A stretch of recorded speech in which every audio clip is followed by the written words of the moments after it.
Good evening, and welcome to the Mill Valley Historical Society's First Wednesday Speaker Series, an event we generally host the first Wednesday of every month. My name is Deborah Schwartz, and I'm on the board of directors for the Mill Valley Historical Society, in charge of the Oral History Program and First Wednesday Speaker Series. It's been a while, hasn't it, since our April 1st Wednesday talk about Port Chicago? And I am so sorry for the prolonged delay getting restarted with our speaker series. As many of you know, history librarian Natalie Snoyman, who for years helped us host these talks on a Zoom format, left her position in May, and the Mill Valley Public Library, being already short-staffed, asked the Mill Valley Historical Society if we could please put the First Wednesday speaker series on pause for a few months to give the library time to carefully select Natalie's replacement, something that's taking longer than expected. So thankfully, Digital Services librarian Franklin Waller, who's helped the Historical Society for years with our speaker series and oral history program, has agreed to help out in the interim. You can't see him, he's behind the curtain, but nonetheless, we're here tonight because of his help. Thank you so much, Franklin. Tonight's talk is titled The History of Mount Burdell, and our guest speaker is Ranger Michael Warner. Sometimes I worry Mount Burdell gets overshadowed by bigger Mount Tamalpais with all those gorgeous redwoods. But Mount Burdell is very beautiful too, with its long rolling hills and gorgeous old trees. And if you get to the top, a view of the San Pablo Bay so fast and flat, you almost see the curvature of the earth. And Burdell has a rich history too, so I'm excited about tonight's talk. But before we begin, I want to say to those of you in the audience who are already members of the Mill Valley Historical Society, thank you for your support. Your membership allows us to continue our efforts to infuse history into the present through speaker presentations, oral interviews, history walks, history plaques, and the collaboration to restore and return to Mill Valley Engine Number 9, the last remaining locomotive from the Mount Tamalpais Scenic Railway. And for those of you who are not yet members, please join us. Membership ensures that you'll be alerted to future talks such as tonight's and our annual Walk into History that takes place on Memorial Day weekend. I believe we will soon be restarting from the beginning Chuck Olenberg's charming Mill Valley history vignettes via email, and you will be updated about other historical events in our town and nearby. Membership to our organization is so affordable and just a click away on the Mill Valley Historical Society website. For practical purposes, the audience must be muted for this webinar, but functional tools are located at the bottom of your screen to help us communicate with each other. And let's see. So if you can't see them now, just hover your cursor over the area and they should appear. Now look for the chat icon. The chat tool allows you to post comments, say hello to friends, and we encourage you to add substantive information during this presentation. Next, look for the Q&A option. The Q&A option is where you can post questions you may have about tonight's presentation, and I'll address those questions to Mike after his talk. But if you have comments or personal stories to share, the chat room is the best place for that. There are other Zoom options to explore on your own, but they are not pertinent to tonight's events, so we'll move along. Tonight's talk will last about an hour, and after we'll take time for questions and comments from the audience.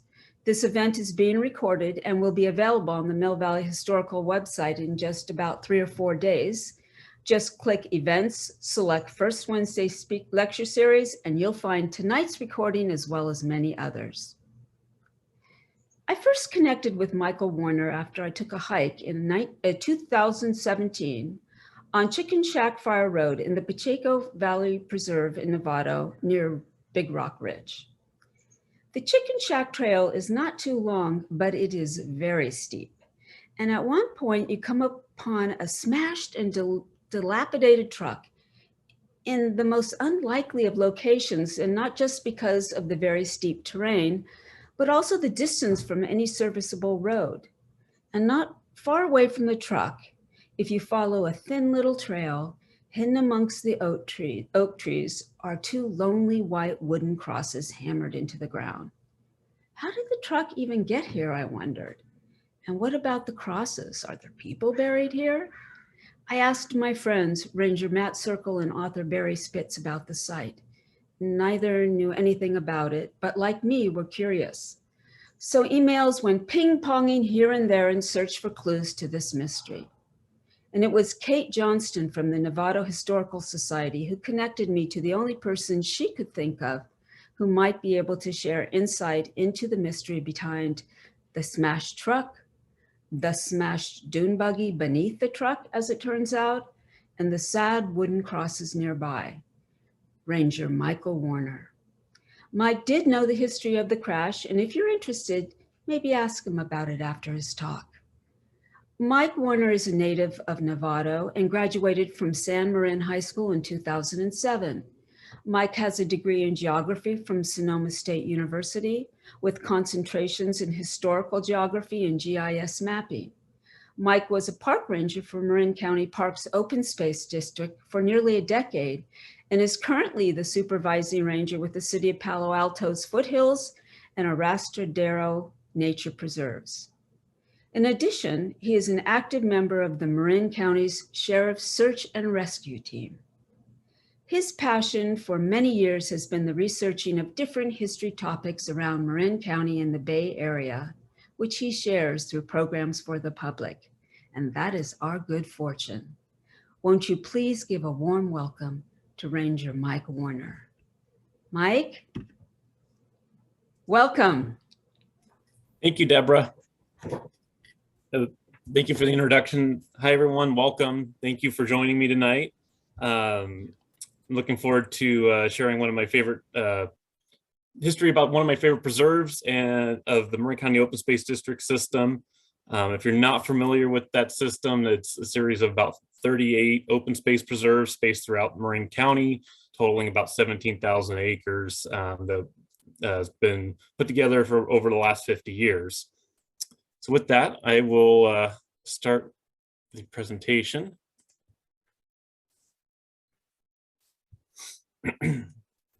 So as Deborah stated, I was a open space park ranger for about 10 years with the Marin County Open Space District. I just recently switched down to the city of Palo Alto as a supervising open space ranger. Marin is still my heart and home, and I'm very lucky to be able to still share a lot of the stories that I've come to learn over the years. Tonight, kind of what we're going to cover, we're going to talk about a little bit about the geomorphology of the mountain, the first people, the Coast Miwoks, Rancho Olompali, Rancho De Navado, the Novato Land Company, the Freitas Sea Ranch, and development of Sunset San Marin, or better known as the San Marin neighborhood, and an establishment of the Mount Burdell open space.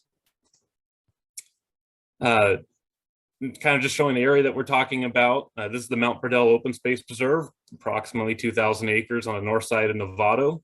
Adjacent to it, there's also the Olompali State Park, which is about another 1,000 or 1,200 acres. Most of what I'm going to be talking about is kind of on the Novato side, would be the Mount Burdell open space side, not so much about the Olompali side, but we will touch a little bit about that history. So first, the best place to start off, at least for this evening, is to talk a little bit about how Mount Burdell got there. A lot of people asked that question when I was a ranger, is, you know, they noticed that the bedrock, everything's a little bit different with the mountain. And why was that? Well, Mount Burdell had a creation process that started about 10 million years ago. Basically, the short of the long of it, I'm not going to get into a full geology talk here, but the Farallon plate, which was a plate that existed between our current Pacific plate and North American plate, was subducting underneath what would now be California. That created a subduction zone where you had active volcanism along the coast of California. That began to shut down about 10 million years ago, and I'll play this little video, kind of shows the process of that. So there you have the Farallon plate sliding underneath the state of California. It starts going away. And at that time, about 10 million years ago, I'll let it catch back up to the 10 million mark. I'll pause it again. You'll start to see some changes. So right about here, you start to see the state of California starts to move out. And Mount Burdell, which is right about here, starts to get dragged north. And the volcanism that occurred, that's what created Mount Burdell. It's not a volcano per se, but what you call it was created through volcanic uplift and was actually kind of sheared apart by the moving plate tectonics. Better map to kind of illustrate that. Most of the bedrock is actually related to a lot of the bedrock down by Hollister in the Queen Sabe and the Berkeley East Bay Hills volcanics. So you can see that over time, both the Hayward Fault and San Andreas Fault have dragged that area apart and placed it all over kind of the northern part of the Bay Area. The rock that's common on Mount Burdell is something that you don't really find anywhere else. It's andesite. It's a common rock that comes from subduction zones and is pushed up through the plate, and it's basically melted seafloor that was then extruded through the crust out onto the surface. But this isn't the only rock you'll find on Mount Burdell. You also can find fossils on Mount Burdell, being that part of the soils and bedrock of Mount Burdell were originally on the seafloor when they were subducted underneath the North American plate. There are areas on Mount Burdell today where you can actually find mudstone fossils. And it's basically what this is portions of the seafloor that never really melted, but they were uplifted and pushed up higher onto the mountain slopes. That being said, having rock and soil layers that were basically seafloor mud that were uplifted through volcanism made the upper layers of the mountain very unstable. And this is actually part of the reason why the mountain wasn't fully developed, is the mountain and most of the hills around Novato are subjected to many landslides over thousands of years. About 100,000 years ago, one of the largest landslides that happened on Mount Burdell, as you can see in this illustration, was most of the north side of the mountain actually slumped away, which created, if you're familiar with the mountain Hidden Lake and the geography around that area.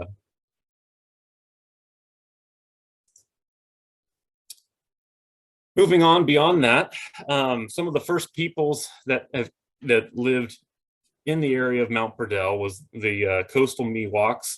The coastal Miwoks settled the area around 8,000 to 5,000 years ago.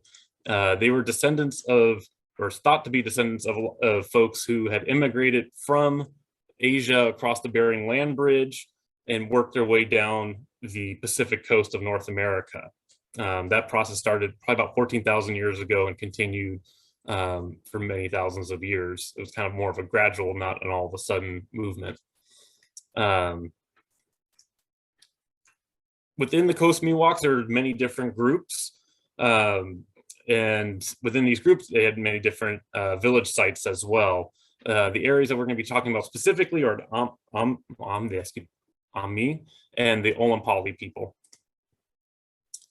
Mount Burdell had its, a lot of people also ask, what was the original name of Mount Burdell? Mount Burdell has gone through a few names over the years, which we'll touch on all of them.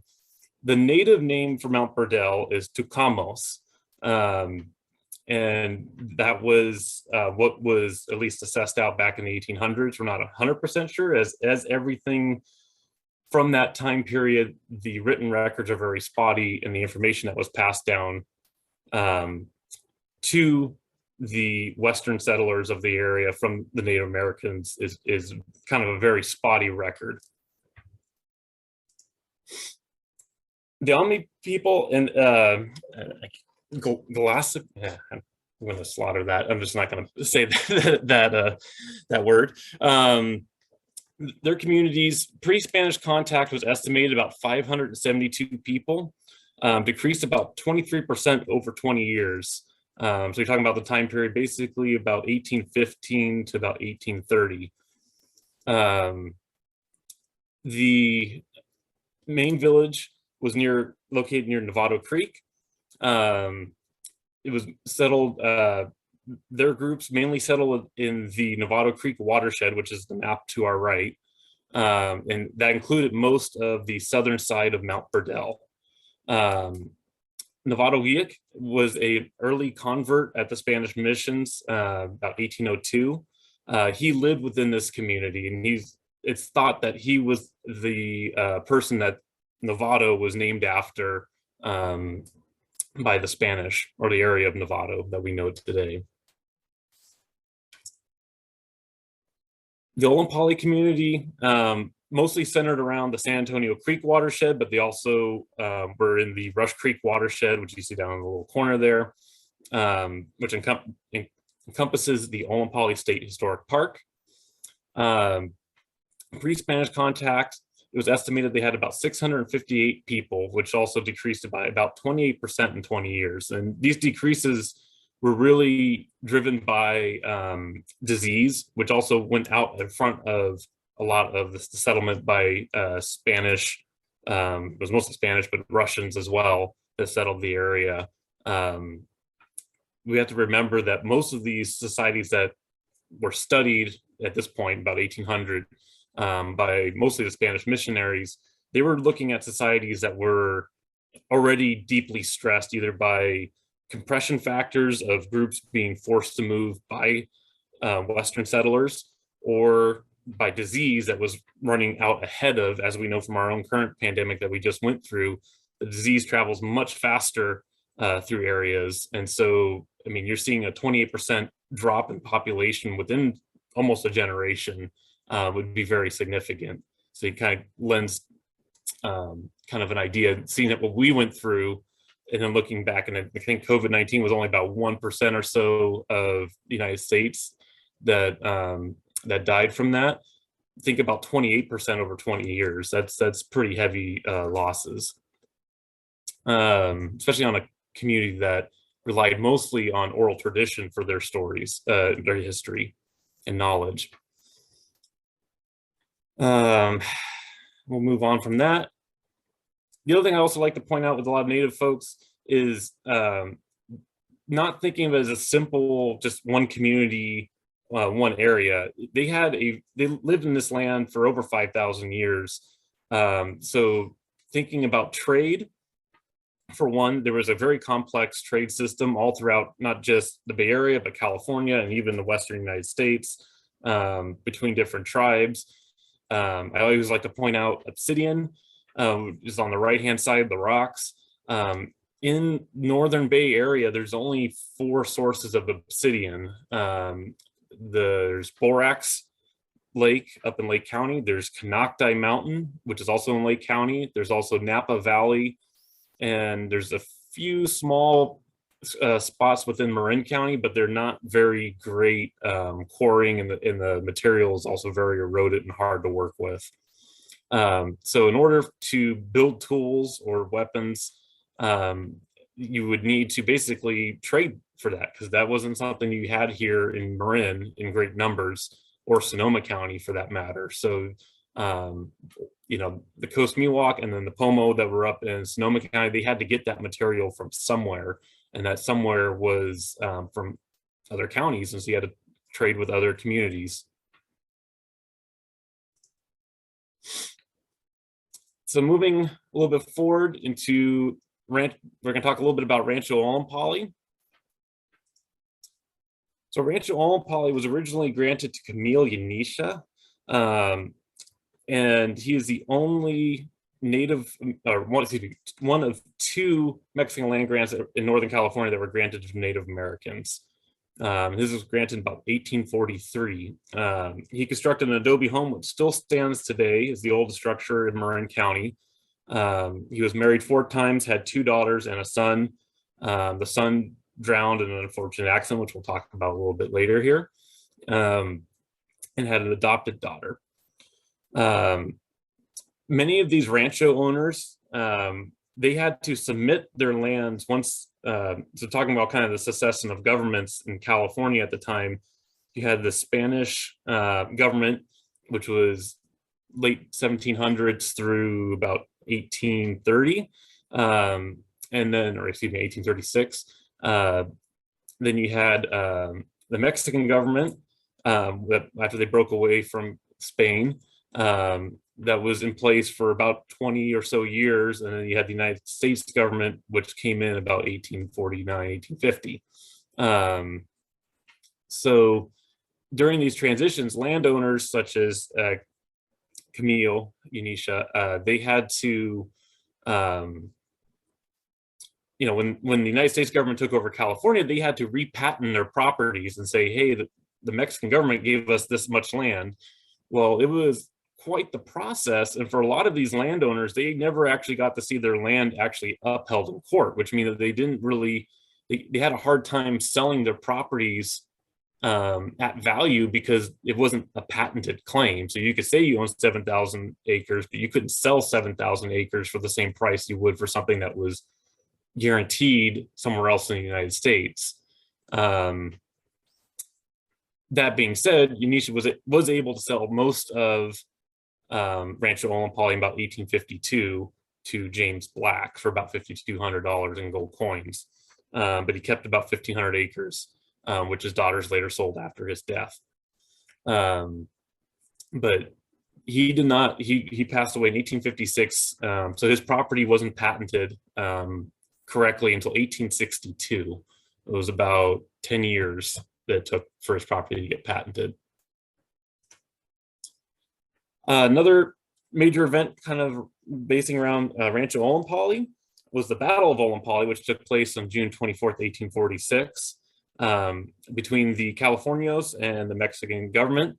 About 2 or 3 days prior to this, Henry Ford, not the car manufacturer, different Henry Ford, had sent a few folks out to procure supplies from neighboring communities around Sonoma. His men that he sent out, though, never came back. And so they sent out a search party of about 20 folks. They located the horses of the men at Rancho Olompali. And so they decided to ambush what they thought was 20 irregulars, or which would be volunteers of the Mexican government that were staying at Rancho Olompali at the time. What they didn't know, there was about 50 regular infantry that had been deployed from the Mexican army at Rancho Olompali as well. So when they launched their ambush to spring the prisoners, they ended up in a battle between 20 of their men versus about 70 of the Mexican forces. Ultimately, it was a success in that they were able to free the prisoners, or they were able to escape as a distraction. The Californios retreated from the battle. They couldn't win against superior numbers. That was almost 3-1. But that is the brief on the Battle of Olympali. Another character that was also in the vicinity of Rancho Olompali is John Pinkston. John Pinkston is a person that I've spent a lot of time researching. He's also commonly referred to as Black John. John Pinkston was born in the West Indies in about 1820, most likely into slavery. He was Afro-Caribbean, but I didn't mention that before. Slavery wasn't abolished in the West Indies until 1833. How he got to Marin County, we're not 100% sure. There's two leading theories. As you can see, there's the article down on the right-hand side that talks about him being in the county since 1844. There's also theory that he came via the Ruben Knox party that came across the country in about 1850, 1851. So it's kind of unsure. There's no definitive. He wasn't listed with the Ruben Knox party per se. His role, at least in early Marin County, he is actually one of the, he was considered a great mediator between the Mexican and American settlers and the Coast Miwok groups. He was also one of the first 5 business licenses that were issued in 1850 when the county clerk's office first opened in Marin County. He was also, at one point, he was also referred to as John Pinkston Esquire, which is usually a term that's reserved for a lawyer. So he, for an Afro-American or African Caribbean, he was showing a lot of political power in his time, and was a very highly recognized member of the society. Even so much so that there was one story that was relayed that he actually saved two women on the road to Petaluma. They were traveling, the women were traveling south on the road, and they were ambushed by a thief who attempted to rape or capture both women. One of the women escaped. She went to the house of John Pinkston. Pinkston rode into town, raised a posse, which this is about 1860 in the United States. An African American could raise a posse, basically a sheriff's posse, and ride back out, and actually was able to save the other woman from her attacker. So he lived a very interesting life. He was also granted 20 acres of Rancho Olympali about 1853. And the reason for this was Camille, he was great friends with Camille Unida. He actually married Unisha's oldest daughter, or excuse me, not sorry, adopted daughter. And they did have 3 children. Pinkston basically was granted the property by Unisha, that basically that, because in our slide, he was basically forced out of where he was living before. And it was a way of guaranteeing the safety for him and his children going forward. There's the map showing where Pinkston lived. So Mount Burdell had another name, which it came to be called, and this seems to have stuck after Pinkston had passed away, but and I'll say it just for this one time, but Nigger Hill was the name that was given to Mount Burdell. The reason for this is outlined in the 1887 Novato notes section from the Marin Journal, basically describing that Pinkston was persuaded to move away from Black Point by other residents in that area, and eventually set up residence next to Mount Bardell, or that time was Rancho Olompali.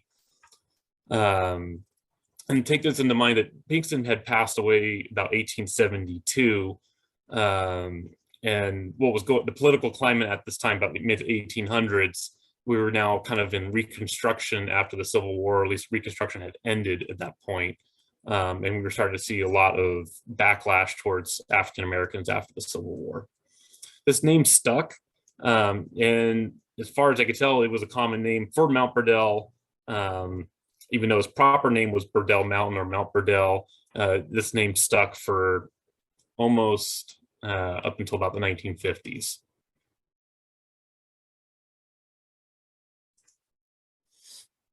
Dr. Ruben Knox is also another character in that area. He immigrated from South Carolina to via Missouri to California in 1850. His travels are documented really well by the letters he wrote in a book called A Medic 49er. He initially set up a store in San Francisco that burned up in the 1851 fire of San Francisco. And it was reported that he lost about $2,000 worth of merchandise, which at that time was a lot of merchandise. He was also, as far as I can tell, Marin County's only slave owner, as far as when he settled here. He had brought 7 slaves with him from South Carolina. He had already made the agreement, though, that they would try to work for their freedom on the trip out, or once they got to California. And to that end, 4 of his slaves, I think 3 of them were freed or bought their freedom in Sacramento. By the time he reached Sacramento, 1 escaped, and then the other 3 traveled with him on to Marin County.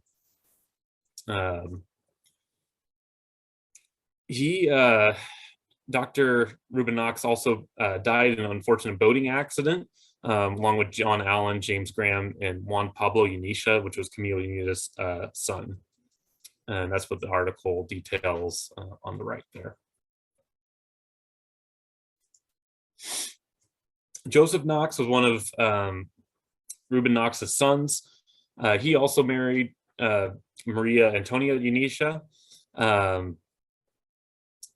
After Ruben Knox's passing during the boating accident, he freed the remaining slaves that his father owned, who settled eventually upon the foothills of Mount Burdell. He was a justice of the peace for Marin County and stayed in the area until about 1860. He moved to Hopland with the rest of the Unisha family at that time, but he did spend a good fair amount of time settling the estate of Camille Unida after his passing as well in 1856. James Black, who was the person who bought most of Rancho Olompali shortly thereafter, was also the first tax assessor of Marin County. Married twice, had a son and a daughter. He eventually ended up giving Rancho Olompali stocked with cattle, I think it was about 400 heads of cattle, to Mary Black and Galen Burdell as a wedding gift in 1864.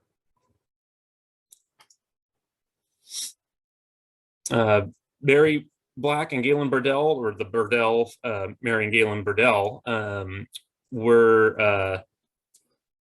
is who the mountain is named after currently. They were married in 1863. They met in 1861, and this corresponded for 6 months before their engagement.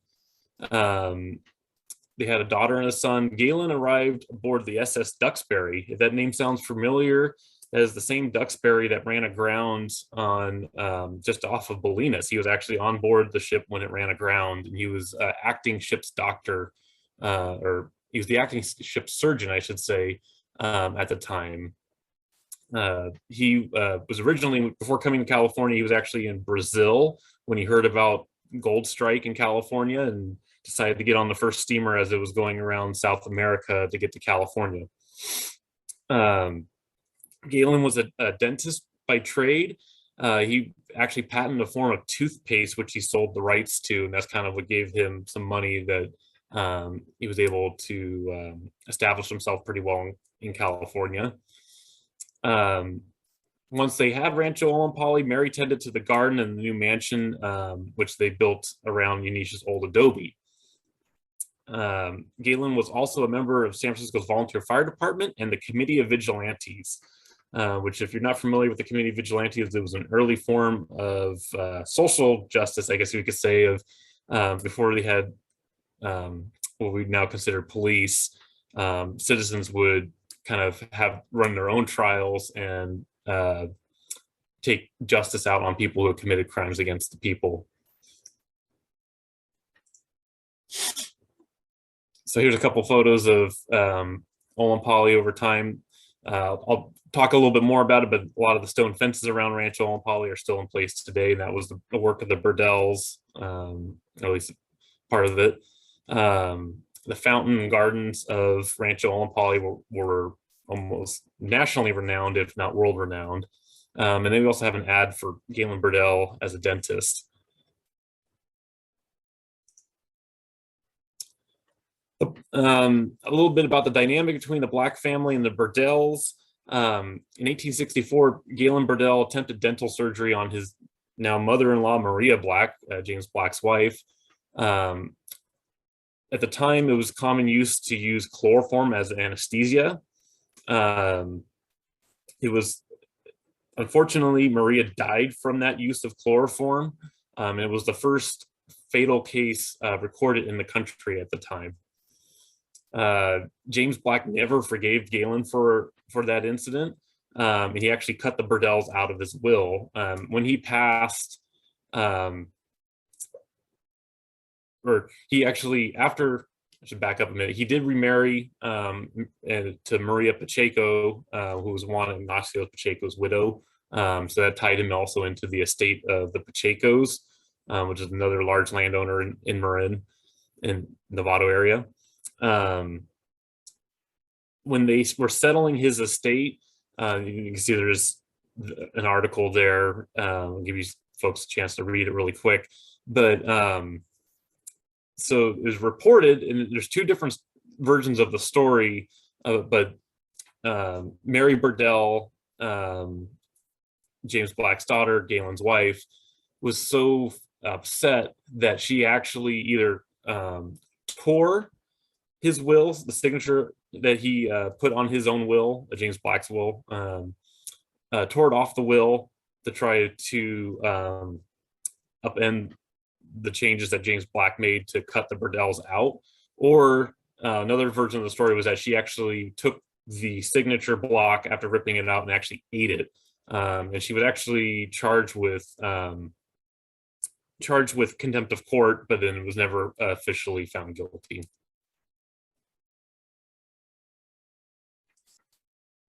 Rancho Olompali today, a couple pictures from around what now is Olompali State Park.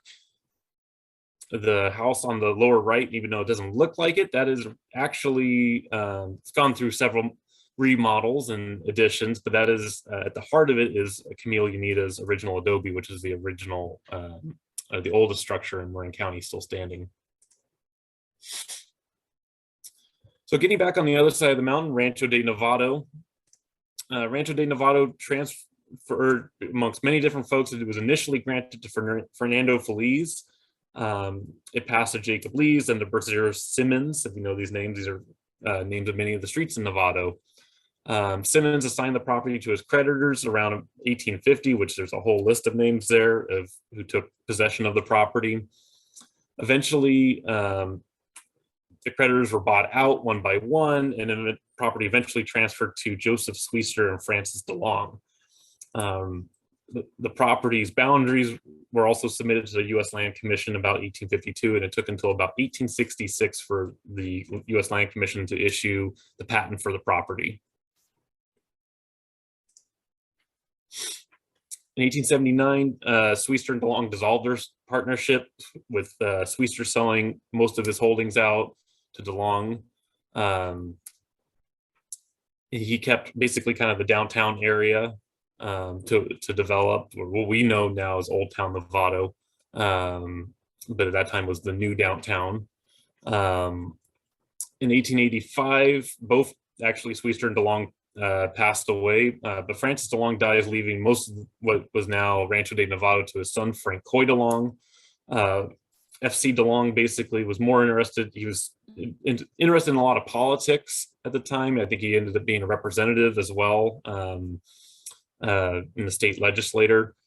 And so he kind of took a less direct control of the property. And this is the time period when you start talking about the orchards of Novato, a lot of the different agricultural products being produced. He also sublet it out to allow quarrying of cobblestone on his property at this time, which we'll get into a little bit. Yeah, so we'll go to the next page. So also kind of the Swiester DeLong era, and then also the Burdell era on the other side of Rancho Olompali. There was a lot of these stone fences created, and when I was a ranger, I got asked this all the time, and I've heard all sorts of fantastic stories and rumors from also all across the Bay Area, because there's these structures all over the Bay Area. These structures are basically, and the proper term is stone fence, not stone wall. It's these fences were basically created probably somewhere around 1850, 1880. They generally follow, not exact, because we didn't have, exact surveying per se, but they were close enough to the boundaries of most properties. They were more so meant to just kind of demarcate property boundaries, not for keeping in keeping in livestock or keeping out people.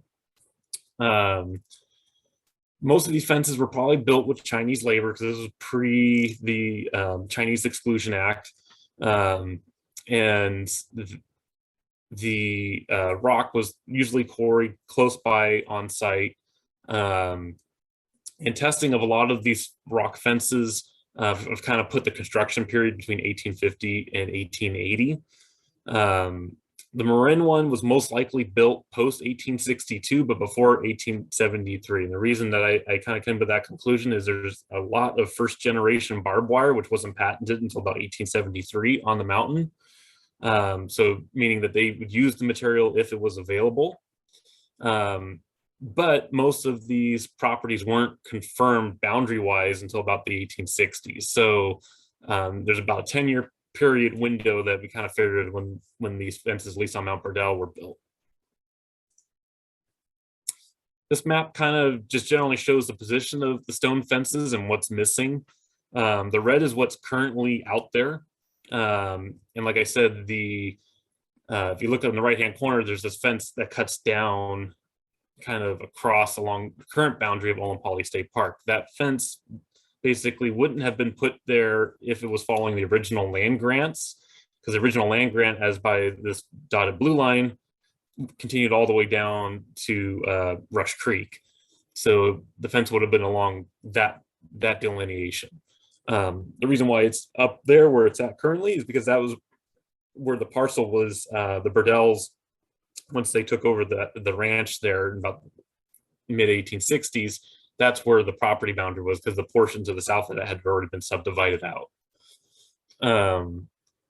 Same for on the left-hand side, there's a small little section that's orphaned out by itself over in the area of the Dwarf Oak Trail. That was a part of a bigger fence kind of separating Rancho De Navado from Rancho De Navado. And the blue lines, in case I wasn't clear on it, those kind of demarcate roughly where the boundaries were for the original rancho. And this is a copy of the 1860 property map for Marin County, and kind of showing the major land grants. And you have Mount Burdell basically right down in here. Quarrying activity on the mountain. The first mentions of it were about 1885. And it was in the state mineralogist report, which stated Patrick Gallagher and Joseph Taylor were both had quarries on the mountain just north of Novato. Both quarrying operations stayed in operation. Well, Gallagher stayed in operation until about 1894 when he went bankrupt. Taylor's quarry stayed active probably until about at least almost 1910. He did change from cobblestone to gravel, which kind of had let him access more of the market. And then the left picture down below, it's a general quarry picture. It is actually one from Solano County, but it kind of gives the idea of what quarry operations would look like. There's not very many pictures of the Novato quarries when they were active. Here's kind of a map of Mount Burdell showing all the different quarries. So Taylor, you'll find Taylor's quarry out by Fieldstone Trail. Gallagher is at the top of the mountain.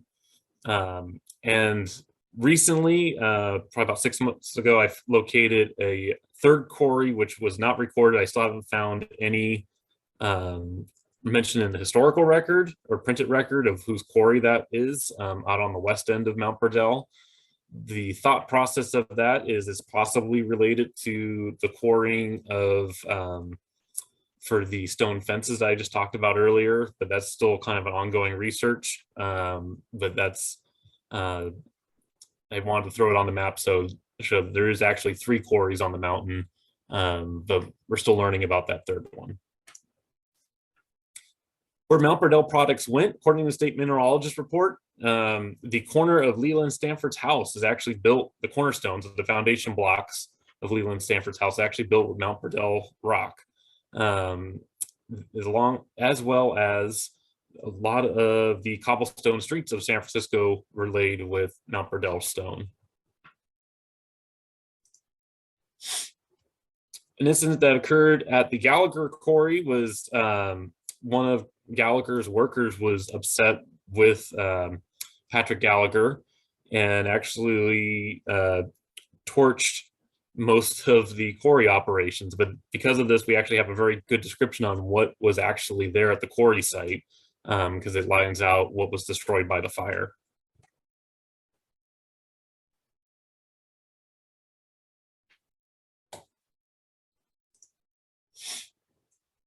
So Gallagher's quarry today, picture on the left is kind of an overview of the site. he has a very large tailings pile, which is that loose rock that was basically unusable, was shed to the side of the operation. On the right, you kind of have a LiDAR image of the area, and you can kind of see the main quarry pit. You can actually see here, which we'll talk about a little bit, but it had a cable railway running down the mountain. And then there's actually two other quarry pits on the backside of the mountain. You can see the old road cut that used to go into them from the other side. The road cut that bisects the main quarry is actually more modern. That came into effect around the 1950s. So this is kind of looking across the way from the cobblestone fire road, looking at the quarry, looking to the east.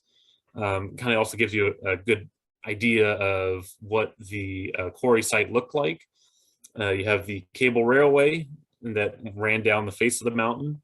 We had a turntable at the top, a steam pulley, which would have been situated just across from the main cableway. There's actually still a flat spot where you can see where the steam pulley was. And then there's also a foundational area for where the blacksmith shop was. Main quarry pit was off to the left-hand side. So you would basically roll a cart back in there, fill it with rock, roll it forward, put it on the turntable, turn it to get it lined up with the cableway. And then they would hook it into the winch and lower it down the hillside. Gallagher's quarry today, there's still remnants. If you know where to look, there's pieces of rail. There's actually a full section of rail down beneath the old quarry trail. But there's also redwood beams that are still up there, part of building structures. Tieback bolts is what you see there. And then this is the main quarry pit up on the right-hand side.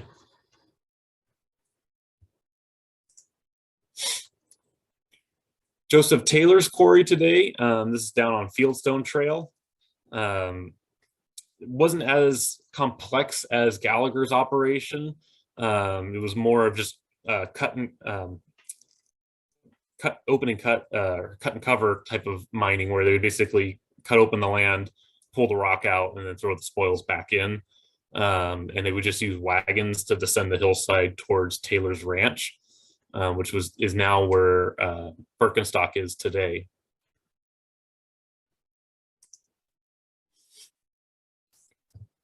Taylor's quarry did stay open later.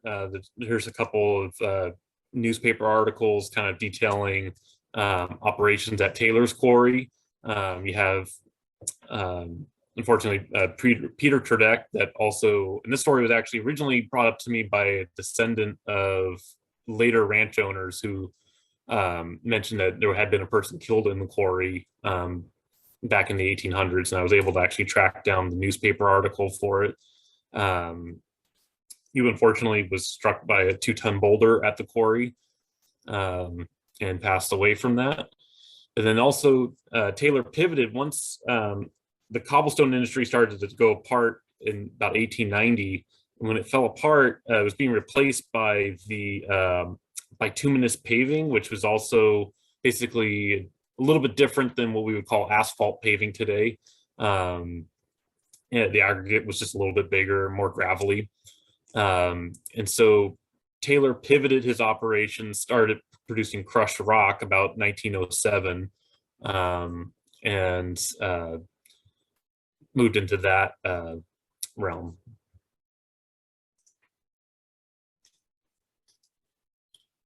So here's an overview of Taylor's quarry. You can see the disturbance on the LiDAR image a little bit. You can also see the old road cut descending down towards his ranch, which is down, and it would be currently Birkenstock.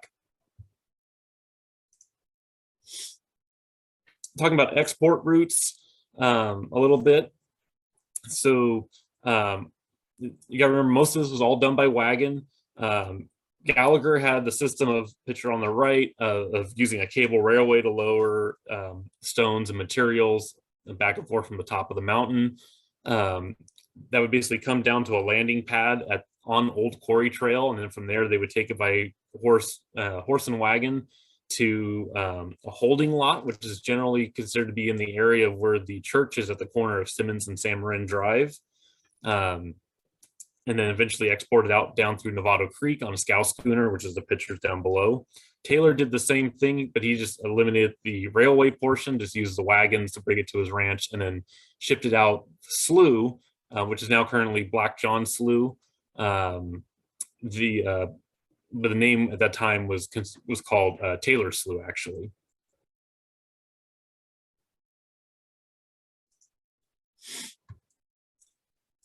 So 1893 financial panic actually was a big changing moment for at least the south side of Mount Burdell. Is considered one of the most severe financial crises in the history of the United States. Basically, it was falling gold reserve amounts, and then also slowing economic activity led to undermining of the trust of financial institutions, and basically led to large runs on the bank. There's actually the background picture is a run on a bank from 1893. What it meant for Mount Burdell, Frank Coy DeLong ended up declaring bankruptcy, led to appointment of Robert Hatch and then later Robert Trumbull to be administrators for the rancho. And the rancho was divided into several smaller ranches and leased, at least at first, and eventually sold by about 1913.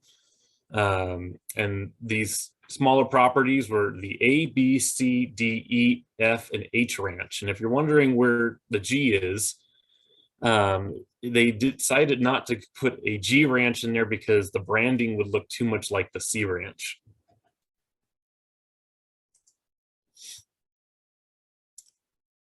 There's a few more articles about the Novato Land Company. I can give it a minute if people want to take a look. Also, just kind of like fun ranger history. I also like the middle article, which was Thomas Sutton was a constable and considered the gamekeeper, basically early version of a game warden for the Novato Land Company.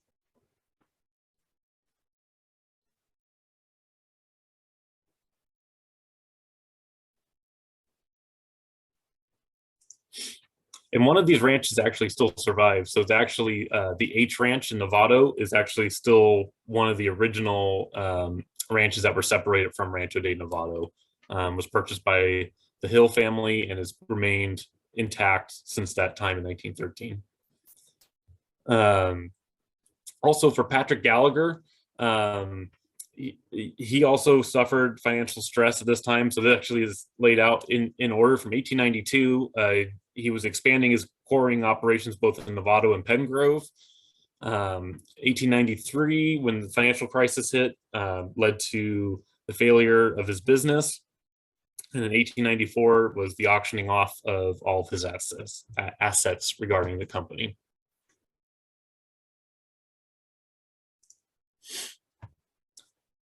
So this moves us into the Freitas Sea Ranch era. So Manuel T. Freitas, immigrant from the Azore Islands, rose to prominence in Marin County, worked his way up, eventually became the head of the Bank of Italy and Bank of San Rafael, and over time managed to bought several ranch properties in Marin, including the Sea Ranch of Rancho De Navado, which is now the current Mount Burdell. The Sea Ranch his family plan was basically to give a ranch to each one of his children. The Sea Ranch ended up going to his daughter, Rose Freitas, on her marriage to Jacob F. Rose, who was also a ranch owner at the time in Novato. He ended up selling his ranch and then moving onto the Sea Ranch.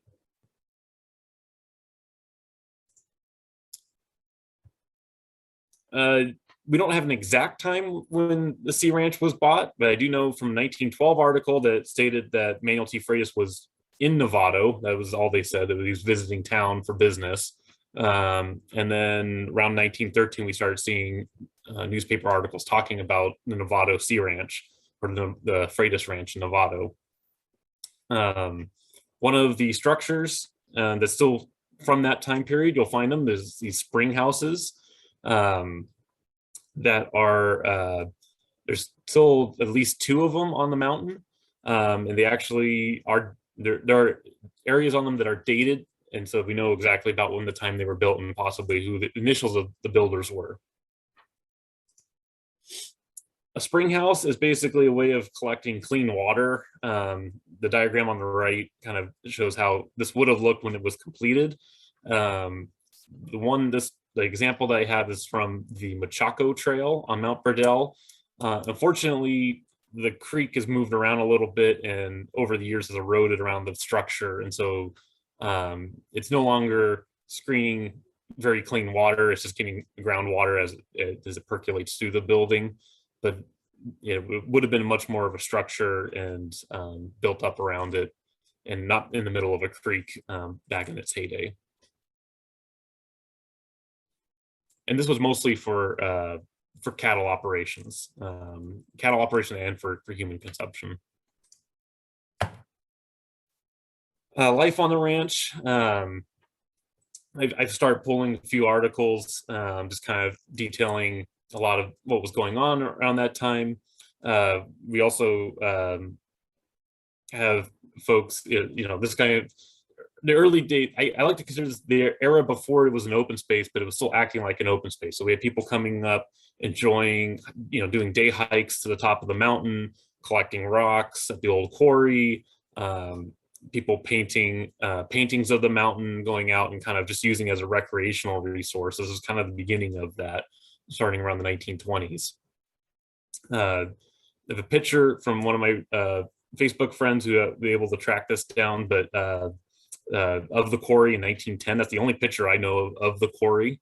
There's also a article that seems to coincide with that kind of matches, which was the Deputy Sheriff Emil Corret of Marin County, along with 3 of his friends, were out hunting on Mount Burdell, also in 1910. And also, a lot of folks also bring up a lot of the carvings within the original quarry. Now, most of the rumor that I've heard consistently was that it was the workers on their time off while the quarry was staffed that they would carve things. And the reality is that they weren't being paid to carve things, so they probably wouldn't be carving things necessarily. And also, this was product. This was cobblestone. So if Gallagher caught them carving names or faces into the rock that they were trying to produce and sell, I don't think it would go over very well. Most of these carvings were probably made after the quarry stopped operating in 1892. On the left-hand side, we have some very old carving. I'm not sure exactly when, but the amount of lichen growth that's in it tends to suggest that it's very old, probably 80 plus years old. Where on the right-hand side, we have more modern, younger graffiti, about 30 years old, from 1992. And you can see there's absolutely no lichen growth on these rocks. And these rocks are actually right next to each other. So it kind of gives you a good idea of how things aged in the quarry. And there's an example of one of the faces that was carved. And so my thoughts on it is probably started around 1892 and then all the way through about 1950s. People were adding different carvings throughout the original of the area of Gallagher's quarry. A few more stories. The story on the right is significant because it paints 2 characters who eventually would come to help save open space in Marin County, Gary Giacomini and Carlos Freitas. So I'll get into that a little bit more, why that's significant. But once again, showing that the mountain was being used as a recreational resource way before it was a county open space.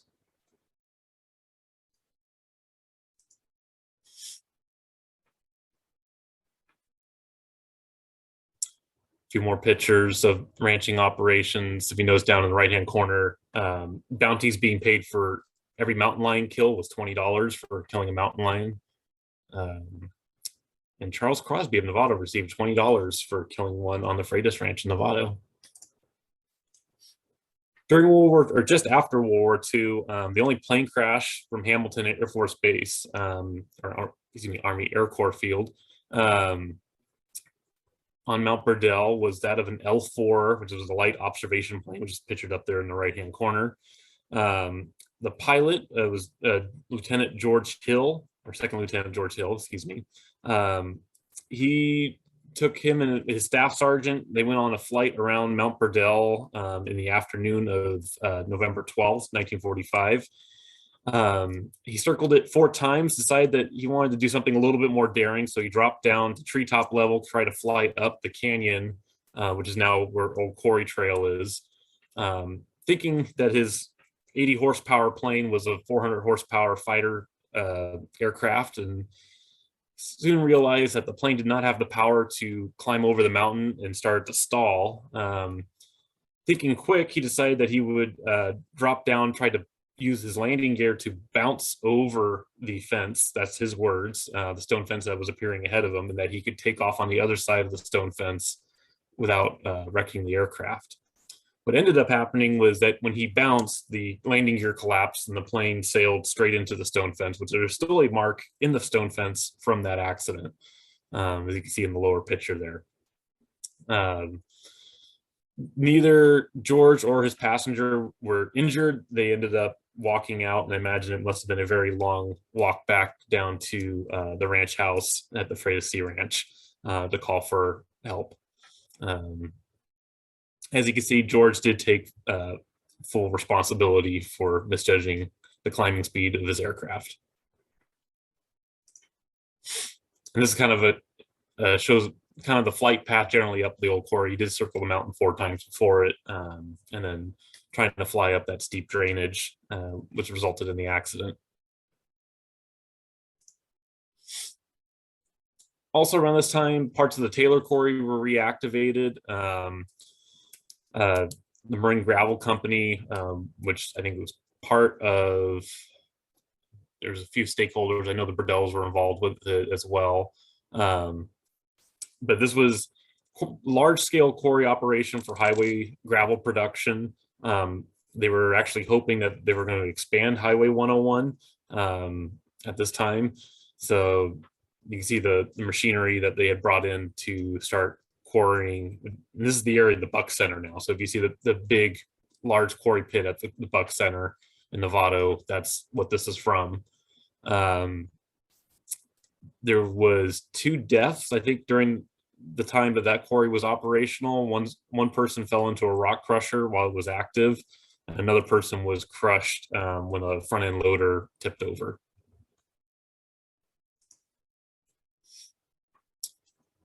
As far, now we're talking about late 1950s. Generally, what started to happen to a lot of these ranch families in Marin County was that property values were starting to go up exponentially. They didn't have protections like we do now for property taxes. So property taxes were going up, property values were going up.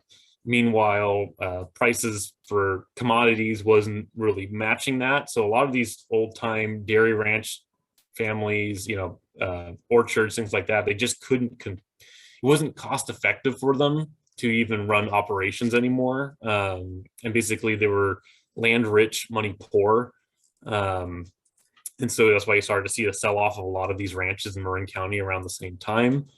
The Freitas Sea Ranch, they, at this point, Jacob Rose had passed away in 1942. Rose Freitas, I think, had relocated off the ranch down to San Rafael. So it was kind of, I wouldn't say an empty property, but a leased property. And the use of it as a dairy ranch was subsiding substantially by the late 1950s.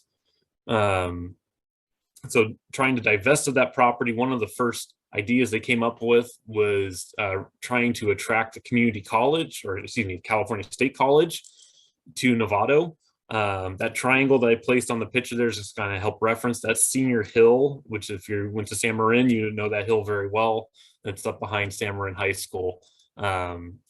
So they were thinking about placing a college basically where most of San Marin neighborhood is now. That college ended up not being selected for Novato. That ended up going to a small town called Roner Park and became Sonoma State University.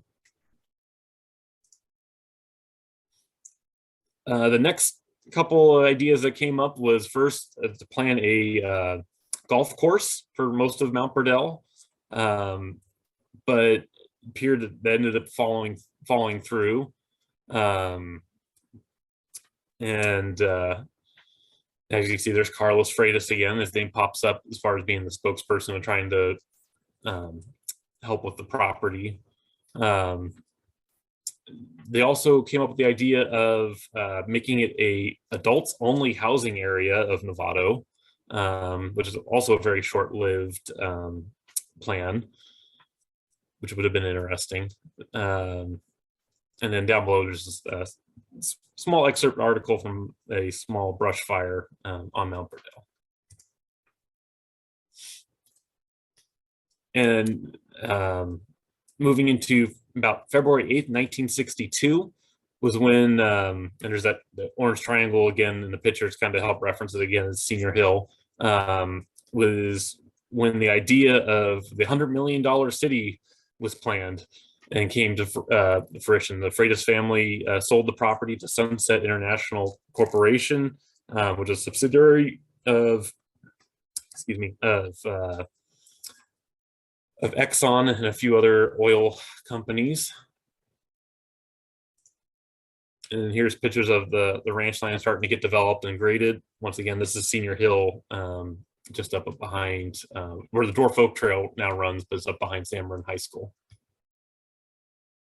And if you're familiar with the Dwarf Oak Trail, the dwarf oaks come from the serpentine soil in that area, creates a hard pan that dwarfizes the oak trees in that area. So they don't ever really get big, but they're very old. It's kind of a rare thing, especially in Marin County. There's only one other area like that, but there's not oak trees. It'd be San Geronimo Ridge. So we're very lucky that area did not get developed because there's not very many habitats like that. Here's a couple of news articles about the housing being developed in San Marin. $900 down and only $25,000 to buy a 4-bedroom house. It's a very different time period in Marin County than it is now as far as how much everything costs.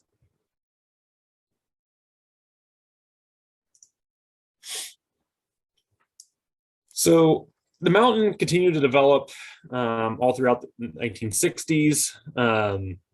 We started moving into the 1970s. The political climate kind of changed late 1960s, early 1970s. Of course, we had the counterculture movement, anti-war movement, but also, significant more effort and thought and energy put into the environmental movement. Oddly enough, there's a lot of politicians, Republicans at the time, and that's a whole nother talk to get into, but generally the Republicans were much more liberal leaning as far as when it came to the environment and progressive ideas at this time period. Is before the big switch between the Republican and Democratic parties. In Marin County, we had the election on November 7th, 1972. And it was significant because it allowed for Gary Giacomini and a few other folks, as I mentioned Gary Giacomini earlier, to be brought in to become the County Board of Supervisors at that time. And their thoughts on protecting the environment and kind of being more conservative, at least when it came to development, really influenced how the county is shaped today. With having the 17,000 acres of open space between all of our communities. Giacomini, he grew up out in West Marin and San Geronimo Valley, but he also spent a lot of time on Mount Burdell and a lot of the other open space areas, as that article pointed out earlier. He would hunt, camp, horseback ride. So these experiences very much influenced him and probably many of the other youths that were using the mountain for recreational needs, between 19 teens all the way up until 1950s. Really ingrained how great it is to have these open space areas. Also during this election was also a good time for many open space districts. As you can see down the right hand corner, the Marin County Open Space District was formed during this election, the ballot measure one. The Marin County Open Space District is a special district that is separate from the county of Marin. It was actually initially proposed as the Sonoma Marin Open Space District, but then became the just the Marin County when Sonoma County opted out. Also during this time, you had the creation of the Mid-Peninsula Open Space District down in the South Bay. Here's an original flyer for Measure A, as Measure was called then. And just this previous election back in June, Measure A was renewed for funding for open space.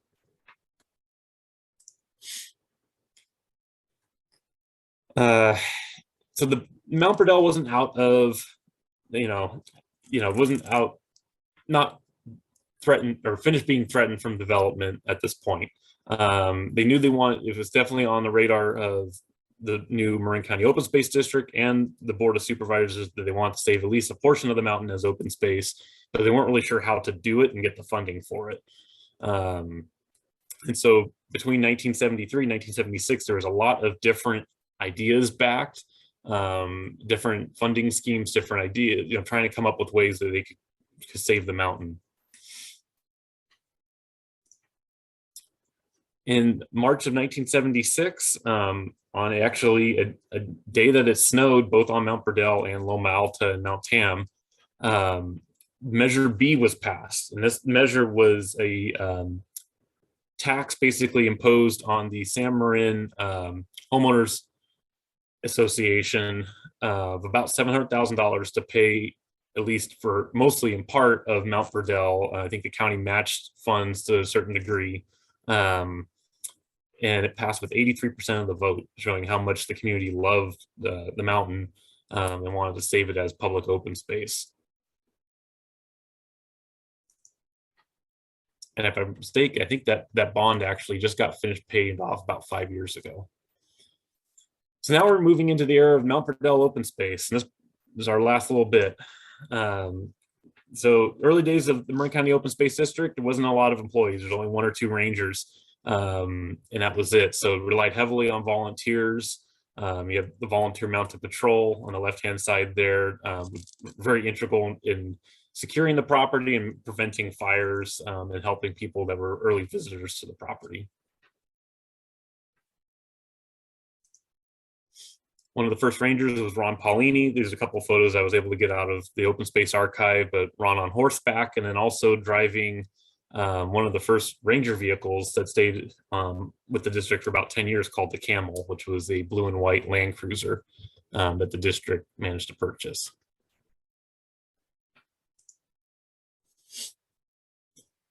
Moving through time, late 1970s into 80s, even into the 90s a little bit. Ranger-led programs, a lot of work on trails. This is actually the MCC, Marine Conservation Corps, working on one of the trails on Mount Burdell. I think that's actually Dwarf Oak Trail.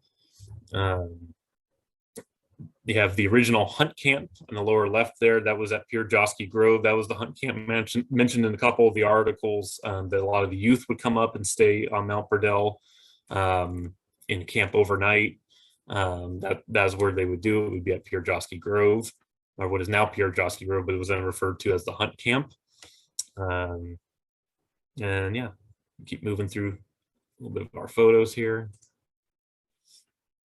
Have installation of signs. A lot of what the rangers do too is firefighting.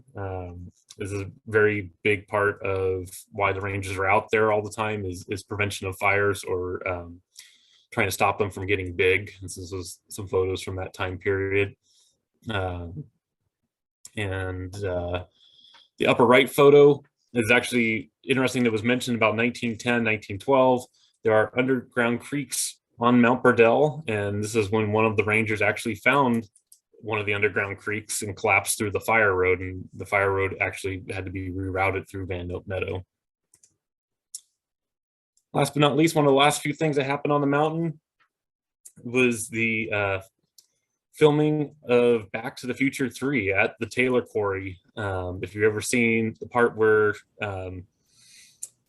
Marty and Doc send the locomotive off into Eastwood Canyon, that was actually filmed on miniature on Mount Burdell at the quarry.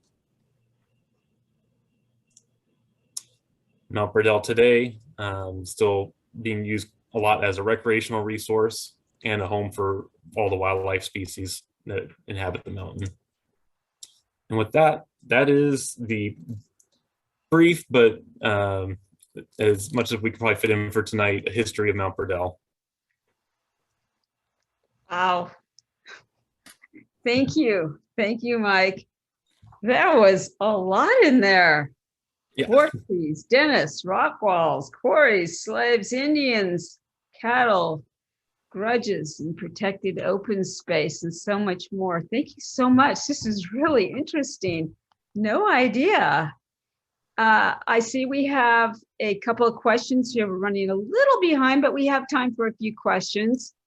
The first one, Mike, comes from Anne. She says, is the area now known as Black Point the land where Pinkston lived before he was forced to leave? Yeah, in the 1884 article from the Marin Journal, it did state that Black Point was named, the post office at Black Point was named that because of Pinkston. That was the, and then I think in that same article they were suggesting renaming it since he had been persuaded to move out of the area. Okay, here's another question from Anne. Which letter ranch was what is now Bowman Canyon? Bowman Canyon was possibly actually just outside of, there was the Ryan Ranch, which would be kind of little mountain area in Stafford Lake, which I believe that was the G Ranch, I think originally, but, or excuse me, F Ranch. But I think Bowman Canyon was actually just outside of Rancho De Navado. I think it was mostly on Rancho Madera De Navado. So it was a little bit different. It wasn't subject to that subdivision. Okay. We've got an anonymous attendee who says, thank you. I've got a question for you. Yeah. You see have any Native American petroglyphs anywhere on the mountain? There are. I can't share where those are, but there are sites on the mountain. There's several sites on the mountain. Generally speaking, with the petroglyphs, as it was relayed to me, they are part kind of, there's a couple different theories, but at least as far as they were put there kind of as a way of like, how to put it, like religious, not penance, but basically kind of a religious practice of trying to, if they put the hard work into it, then they'll get something good out of it, benefit out of it. And that there's at least one theory that they were for fertility. You know, most of the Native American folks, Coast Miwok, they don't want to share what exactly those mean. So that, you know, they've kept it very general. But that's kind of what's been relayed to me as far as what they're for, or I should say, what I feel comfortable saying publicly what they're for. Final question. Were there any real surprises for you in your research? Any? Yeah, a few actually. You know, trying to understand, like, there's always that kind of like eureka moment when you're looking through old newspaper articles and you come across something and you're like, I got it. I finally found it. I would say the most that have been very interesting is, and one that I've been concentrating a lot on is John Pinkston. You know, there's a lot of his history that was never really mentioned about Marin County. He is one of what I would consider one of the founding folks of modern day Marin County, and he's almost completely forgotten. And I think we could do better than honoring him, better honoring him than just naming a slough after him, as far as, and the slough is named Black John Slough, which was a name that didn't appear until about 1950 on any of the maps. You know, it was referred to as Taylor Slough before that. So that's been one of my side projects for a little bit now, that this research for this program actually took me off on that side project. So that, I'd say that would be the coolest moment of finding information was on John Pinkston. And before we close, since you've been transferred to a new nature preserve, which I have been to, the Foothills part anyway. And it is incredible, a preserve that opened up in Palo Alto in just 1921 to the public. And I thought maybe since you're here, you could inform those that might be listening about where you are and how remarkable it is. Yeah. Well, let's see if I got something I can pull up really quick. I don't know if you can see my desktop screensaver there, but so Foothills Nature Preserve, its sister property is Arastradero Nature Preserve. They're both in the city of Palo Alto. They culminate about 2,000 acres. As Deborah was saying, it's recently opened to the public as of about a year and a half ago. So I invite everybody to come down and check it out. It's a very beautiful preserve, lots of wildlife. Yeah, really great area to, I think that a lot of people haven't been to this area of the peninsula at all. So it's nice to, thank you for letting me share it a little bit. Yeah, it's been a great place to work, and I still miss Marin County, but life takes you places, and I'm very happy where I'm at right now. Great. Well, I'll be seeing you there because I love it, and on Mount Burdell. Well, thank you very much, Michael, for your incredibly interesting talk. I have a couple of things to share before we sign off.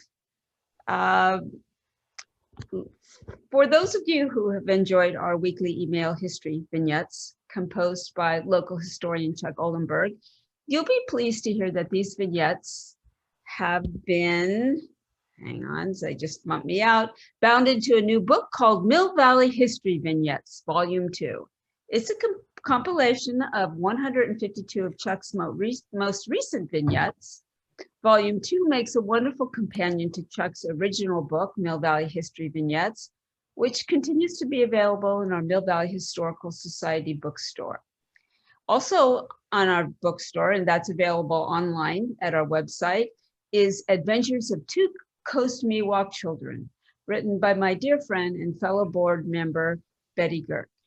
And this beautiful book brings alive Marin County's Coast Miwok legacy as it explores the daily lives of a real boy and girl who lived in neighboring villages on San Francisco Bay in the late 1700s. The little boy in the story is named Huik Musa, but he would grow up to be known as Chief Marin, Marin County's namesake. It's a precious and truly beautiful book and a great gift for children and adults. Well, that about wraps it up. Special thanks again to our speaker, Mike Warner, and thanks to you, the audience, for your interest and patronage. Please join us next month, that's October 5th, 2022, for Ghost Ships of San Francisco Bay with Pat Broderick. Till then, stay cool, be well, and good night.